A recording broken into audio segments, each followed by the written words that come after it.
Red టీవీలో మీ వ్యాపార ప్రకటనల కోసం ఈ నంబర్ ని సంప్రదించండి 6281747728. Hi viewers, welcome to our channel. ప్రస్తుతం మనతో పాటు సీనియర్ జర్నలిస్ట్ దాము బాలా సార్ అన్నారు. వారితో మాట్లాడండి. నమస్కారం సార్. నమస్తే సార్, ఆంధ్రప్రదేశ్లో బీజేపీకి టీడీపీకి మధ్య ఇంటర్నల్గా గొడవలు జరుగుతున్నాయని న్యూస్ రావడం చూస్తున్నాం సార్. ఈవెన్ అంటే బీజేపీతో పొత్తు వల్ల టీడీపీకే నష్టం అని చెప్పేసి వాళ్ళు కూడా భావించినట్టు తెలుస్తుంది. అండ్ బీజేపీ అటు జగన్మోహన్ రెడ్డి గారితో కుమ్మక్కై టీడీపీని ఓడించే ప్లాన్ చేస్తున్నారని అనుమానం కూడా వ్యక్తం అవుతున్నాయి సార్. అసలు ఏం జరుగుతుందంటారు సార్ ఏపీలో? బీజేపీ రానంత వరకు కూడా జనసేన టీడీపీ కలిసి ఉన్నప్పుడు చాలా క్లారిటీతో ఉన్నారు ఇద్దరు ఇటు పవన్ కళ్యాణ్ అయినా చంద్రబాబు అయినా వాళ్ళిద్దరి మధ్య ఒక క్లారిటీ ఉంది, ఒక అండర్స్టాండింగ్తో ఇద్దరు వెళ్ళారు. ఒకవేళ పవన్ కళ్యాణ్ అటు ఇటు మాట్లాడినా ఆచరణకు వచ్చేసరికి చంద్రబాబు కంట్రోల్లోనే పవన్ కళ్యాణ్ ఉన్నాడు ఓవరాల్గా.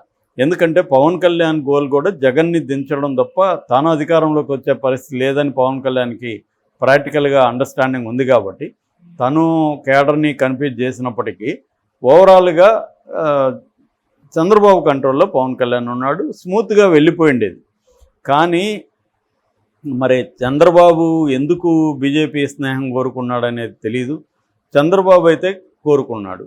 అది నిన్న కూడా మన ఆర్కే రాధాకృష్ణ రాశాడు, చంద్రబాబుకి అదేదో రాశాడు టైటిల్, తత్వం బోధపడింది, చంద్రబాబుకి తత్వం బోధపడింది, జగన్ జాతకం తిరగబడిందని రాశాడు.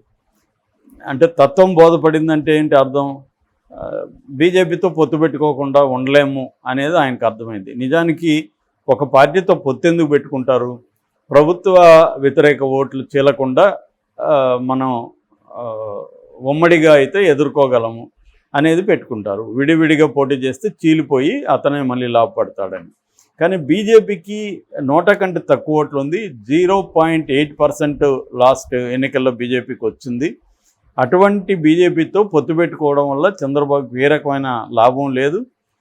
రెండవది, బీజేపీతో పొత్తు పెట్టుకోవడం వల్ల మైనార్టీలు యాంటీగా మారే అవకాశం ఉంది. మైనార్టీ ఓట్ల ముఖ్యంగా గ్రేటర్ రాయలసీమ అంటే 4 రాయలసీమ 3 జిల్లాలు, నెల్లూరు ఉమ్మడి జిల్లా, వీటిలో నష్టం జరిగే అవకాశం బలంగా ఉంది. అయినప్పటికీ కూడా ఎందుకు పొత్తు పెట్టుకున్నాడంటే క్లియర్గా మోడీకి యాంటీగా ఉంటే మోడీ జైలుకు పంపిస్తాడు అన్న భయంతోనే. ఆల్రెడీ జైలుకు పంపించారు, జగనే పంపించింది కాదు, దీని వెనక మోడీ ఉన్నాడని చంద్రబాబు క్లియర్గా తెలుసు. కాబట్టి మళ్ళీ ఒకవేళ వీళ్ళు అధికారంలోకి వచ్చినా, లేదు నేను అధికారంలోకి వచ్చినా కూడా మోడీ అక్కడ ఉంటాడు కాబట్టి రేపొద్దున నా మీద కేసులు పెట్టి జైలుకు పంపిస్తే ఇబ్బంది అవుతుంది అని చెప్పి ఆయన పెట్టుకున్నాడు. సో ఈ కాంటెక్స్ట్లో మోడీ ఈయన కోసం రాలేదు, ఈయనే వెళ్ళాడని సాక్షాత్తు అమిత్ షానే చెప్పాడు. అమిత్ షాని ఇండియా ఎన్క్లేవ్లో అడిగినప్పుడు మీరెందుకు ఒకప్పుడు మోడీని టెర్రరిస్ట్ అని దారుణంగా మాట్లాడిన చంద్రబాబుతో మళ్ళీ ఎందుకు మీరు పొత్తు పెట్టుకున్నారంటే, మేము అది మాట్లాడారా లేదనేది నాకు తెలియదు, మాట్లాడి ఉండొచ్చు, బట్ ఆయన అప్పట్లో మేము వెళ్ళిపోతున్నామని వెళ్ళిపోయాడు, మేము వెళ్ళమనలేదు ఎన్డీఏ నుంచి, మళ్ళీ ఆయనకు తెలిసొచ్చినాక మళ్ళీ ఆయన వచ్చాడు, మేము చేర్చుకున్నాం అని చెప్పాడు. అంటే దాన్ని బట్టి ఏమి చంద్రబాబే వెళ్ళాడని క్లియర్గా. మరోవైపు పవన్ కళ్యాణ్ కూడా ఈ పొత్తు ఒప్పించడానికి నేను ఎన్ని పాటలు పడినానో తెలియదు, వాళ్ళ దగ్గర తిట్లు తిన్నాను, ఇవన్నీ కూడా ఆయన కూడా చెప్పాడు. అంటే ఏంటి, బీజేపీకి ఇష్టం లేదు, చంద్రబాబు పవన్ కళ్యాణ్ కలిసి మోడీని ఒప్పించారు బీజేపీని అనేది క్లియర్గా తెలుస్తుంది. సో ఈ కాంటెక్స్ట్లో బీజేపీ జగన్ కుమ్మక్కయ్యారని, బీజేపీ జగన్ కుమ్మక్కయ్యే ఈ పొత్తు ప్లాన్ చేసుకున్నారని. అంటే బీజేపీకి 2 స్ట్రాటజీలు ఉంటాయి ఒక పార్టీని తొక్కేయాలంటే. ఒకటి, వాళ్ళతో స్నేహం చేసి తొక్కేయడం, వాళ్ళతో శత్రువుగా ఉండి తొక్కేయడం. అంటే మిత్ర శత్రువు, శత్రువు అని చెప్పచ్చు. అంటే మిత్రు రూపంలో శత్రు రూపంలో శత్రువు. ఈ టాక్టిక్స్ బీజేపీ అనేక చోట్ల అమలు చేసుకుంటూ వస్తుంది. సో ఇక్కడ ఇప్పుడు మిత్ర రూపంలో శత్రువుగా బీజేపీ ఎంటర్ అయింది అన్న ఒక భయాందోళన అయితే తెలుగుదేశం కేడర్లో కూడా ఉన్నాయి. నిన్న మన ఆర్కే రాసిన మొత్తం కొత్త పలుకు చూసుకున్న బీజేపీకి మోడీకి యాంటీగానే ఉంది కంప్లీట్గా. మరి ఆర్కే పక్కా తెలుగుదేశం కంటే కూడా ఎక్కువ తెలుగుదేశం ఆయన. అలాంటి ఆయన ఎందుకు రాశాడు అన్న చర్చ నడుస్తుంది. అంటే బీజేపీకి తెలుగుదేశానికి మధ్య గొడవలు క్రియేట్ చేయాలని చూస్తున్నాడు ఆర్కే అని తెలుగుదేశానికి సంబంధించిన వెబ్సైట్లే రాస్తున్నారు. ఎందుకు రాశాడు, ఇలా పొలలో పెట్టాలని చూస్తున్నాడని ఒక టైటిల్ పెట్టి రాశారు ఒక తెలుగుదేశాన్ని సపోర్ట్ చేసే ఒక వెబ్సైట్. అంటే అర్థం ఏంటి, బీజేపీ తెలుగుదేశానికి నష్టం కలుగజేస్తుంది అనే నమ్మకం వస్తుంది. ఎందుకంటే మొన్న ప్రజాగలం సభలో చిలకలూరుపేట దగ్గర జరిగిన సభలో క్లియర్గా చంద్రబాబుని ఏ రకంగా ప్రైజ్ చేయలేదు, కనీసం చంద్రబాబు జీ అని కూడా ఆయన అనలేదు, పైగా జగన్ని ఎక్కడా విమర్శించలేదు. అన్నిటికంటే ఏంటంటే వీళ్ళు ఇప్పటి వరకు చంద్రబాబు కానీ పవన్ కళ్యాణ్ కానీ చెల్లిని సాక్షాత్తు చెల్లికి న్యాయం చేయలేనివాడు, చెల్లిని గోడకేసి కొట్టేవాడు, ఇతను ఎలా ప్రజలకు న్యాయం చేస్తాడని వాళ్ళు మాట్లాడుతుంటే చెల్లి అన్న ఒకటే, వీళ్ళిద్దరూ ఒకే కుటుంబంలో రెండు పార్టీలు నడుపుతున్నారని మోడీ అన్నాడు. మరి మోడీకి తెలీదా వాళ్ళు మాట్లాడుతున్నారని? తెలిసే ఎందుకు అన్నాడు?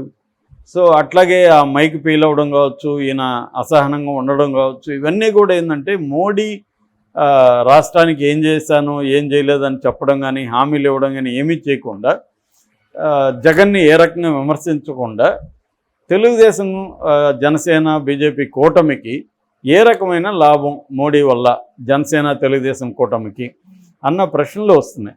అదే కాకుండా ఇప్పుడు కొన్ని సంఘటనలు జరిగాయి. ఫర్ ఎగ్జాంపుల్ కాకినాడలో నిన్న తిమ్మాపురం, కాకినాడ రూరల్లో తిమ్మాపురంలో బీజేపీ డిస్ట్రిక్ట్ కార్యదర్శి కాళ్ళ ధనరాజు వాళ్ళ ఇంట్లో బీజేపీ తెలుగుదేశం జనసేన ఆత్మీయ సమావేశం జరిగింది. ఆ సమావేశానికి పర్మిషన్ లేదని అక్కడ ఎంపీడీఓ అండ్ ఎస్ఐ ఇంకొంతమంది అధికారులు వెళ్ళి ఆపేశారు. అంటే అది ఇంట్లో జరుగుతున్న సమావేశం, ఆత్మీయ సమావేశం, ఇంట్లో జరుగుతున్న దాన్ని కూడా పోయి అధికారులు ఆపారు. అదే వాళ్ళు విమర్శిస్తున్నారు. అదే కురసాల కన్నబాబు ఆయన ఇంటి బయట టెంట్ వేసి పెద్ద కార్యకర్తలతో సమావేశం వేస్తే దాన్ని మీరు అడ్డుకోవట్లేదు, మమ్మల్ని ఎందుకు అడ్డుకుంటున్నారని. అంటే క్లియర్గా బీజేపీ వీళ్ళతో ఉన్నప్పటికీ, ఎలక్షన్ కమిషన్ బీజేపీ అండర్లో పనిచేస్తున్నప్పటికీ తెలుగుదేశం బీజేపీ జనసేన కూటమి ఇంట్లో సమావేశాన్ని కూడా వాళ్ళు అడ్డుకుంటున్నారు. అట్లాగే లోకేష్ 3 రోజుల్లో 4 సార్లు లోకేష్ కాన్వాయ్ని సోదాలు జరిపారు. మొన్న సండే ఒక్కరోజే 2 సార్లు లోకేష్ జరిపారు. లోకేష్ అడిగాడు, ఏంటి మీరు మా మీదనే మా కాన్వాయ్లే చేస్తారా, వైసీపీ వాళ్ళు చేయరా అని కూడా అడిగారు. మరి ఇది ఎవరు చేస్తున్నారు? ఇది వైసీపీ, ఇది ఈసీకి అండర్లోనే కదా మొత్తం పోలీస్ వ్యవస్థ ఉంది, అయినా ఎందుకు జరుగుతుంది? అట్లాగే వైజాగ్ డ్రగ్స్ విషయంలో కూడా అక్కడ అధికారులు పోయి ఇబ్బంది పెట్టారు, ఇలాగ రకరకాల వాదనలు వచ్చినా తెలుగుదేశం వాళ్ళు కంప్లైంట్ చేశాడు, వర్ల రామయ్య కూడా వెళ్ళి కంప్లైంట్ చేశాడు, అయినా కూడా వాళ్ళు ఈసీ ఏమీ చర్యలు తీసుకోలేదు. అట్లాగే నిన్న తెలుగుదేశం వర్క్షాప్ మొన్న జరిగినప్పుడు ఆ వర్క్షాప్కి ఇంటెలిజెన్స్ కానిస్టేబుల్ వెళ్ళారని అక్కడ బుద్ధా వెంకన్న, బొండవేమ వీళ్ళు ఆరోపిస్తున్నారు. అయినా కూడా దాని మీద కూడా కంప్లైంట్ ఇచ్చినా కూడా ఏమీ తీసుకోవట్లేదు, వాళ్ళ ఫోన్లు ట్యాప్ చేస్తున్నారని కూడా ఆరోపించారు. అట్లాగే వాలంటీర్ల విషయం, అనేక చోట్ల వాలంటీర్లు మన వైసీపీకి అనుకూలంగా ప్రచారం చేస్తున్నారనే ఆరోపణలు వచ్చాయి. వీళ్ళు దాని మీద కంప్లైంట్ ఇచ్చాడు, నిమ్మగడ్డ కూడా కంప్లైంట్ ఇచ్చాడు. ఇప్పటి వరకు వాలంటీర్ల మీద కూడా ఎక్కడో చెదురుమదురుగా కొంత చర్యలు తీసుకున్నారు, కానీ ఓవరాల్గా వాలంటీర్ వ్యవస్థని సస్పెండ్ చేయడం, ఈ 2 నెలల పాటు వాళ్ళని తాత్కాలికంగా ఆపడం, ఇలాంటివేవి కూడా ఈసీ నిర్ణయం తీసుకోలేదు. ఇక మరోవైపు మన ఆయన రఘురామకృష్ణరాజు ఆరోపిస్తుండేది ఏంటంటే జగను బీజేపీ కుమ్మక్కయ్యే నాకు టికెట్ కొని రాకుండా చేసేయని. అంటే ఇప్పటికి కూడా జగన్కి బీజేపీలో గట్టి ఇన్ఫ్లుయెన్స్ ఉంది. జగన్ అనుకుంటే ఎవరికైనా టికెట్ బీజేపీలో ఇప్పించగలడు, ఆపాలంటే ఆపగలడు అనేది కదా ఆరోపిస్తున్నారు. సో ఈ మొత్తంగా చూసుకున్నప్పుడు తెలుగుదేశానికి బీజేపీ సపోర్ట్ చేయట్లేదు అనేది క్లియర్గా అర్థమవుతుంది. తెలుగుదేశం చంద్రబాబు చెప్పిన క్యాండిడేట్లు కూడా బీజేపీ టికెట్లు ఇవ్వట్లేదు అనేది కూడా ఒక వెర్షన్ ఉంది. సో ఓవరాల్గా తీసుకున్నప్పుడు గతంలో లాగా తెలుగుదేశానికి బీజేపీ మీద కంట్రోల్ పోయింది. దానికి కారణం ఏంటంటే చంద్రబాబే పోవడం, పొత్తు కోసం చంద్రబాబుకు భయం ఉండడం, ఆ భయాన్ని బీజేపీ ఉపయోగించుకుంటుంది. ఈ భయాన్ని ఉపయోగించుకొని జగన్తోనే కుమ్మక్కయింది బీజేపీ. జగన్ కూడా బీజేపీతో కుమ్మక్కయ్యి తెలుగుదేశాన్ని దెబ్బకొట్టాలని ట్రై చేస్తున్నాడు అన్న ఒక వాదన అయితే వినిపిస్తుంది. తెలుగుదేశం సోషల్ మీడియాలో కూడా పోస్టులు అయితే బీజేపీకి యాంటీగానే పెడుతున్నారు. అట్లాగే వీళ్ళు కొంతమంది అధికారులను మార్చమని ఈసీకి చెప్పినా కూడా తెలుగుదేశం వాళ్ళు అధికారులను జగన్ అపాయింట్ చేశాడు. ఎన్నికల ముందు జగన్ తనకు అనుకూలమైన ఆఫీసర్లని అనేక చోట్ల పెట్టుకున్నాడు. వాళ్ళ మీద కంప్లైంట్లు వెళ్ళినా కూడా ఒక 2 ఎస్పీలను పిలిచి మందలించి పంపించారు తప్ప ఏ ఆఫీసర్ని ఇప్పటివరకు మార్చలేదు. మరి ఇప్పటి వరకు తీసుకున్నప్పుడు ఈసీ కానీ బీజేపీ కేంద్ర నాయకత్వం కానీ జగన్కి అనుకూలంగానే ఉన్నట్టు కనిపిస్తుంది. మరి దీనివల్ల తెలుగుదేశానికి కూటమికి నష్టమా, ఏం జరగబోతుంది అనేది మనం చూడాలి.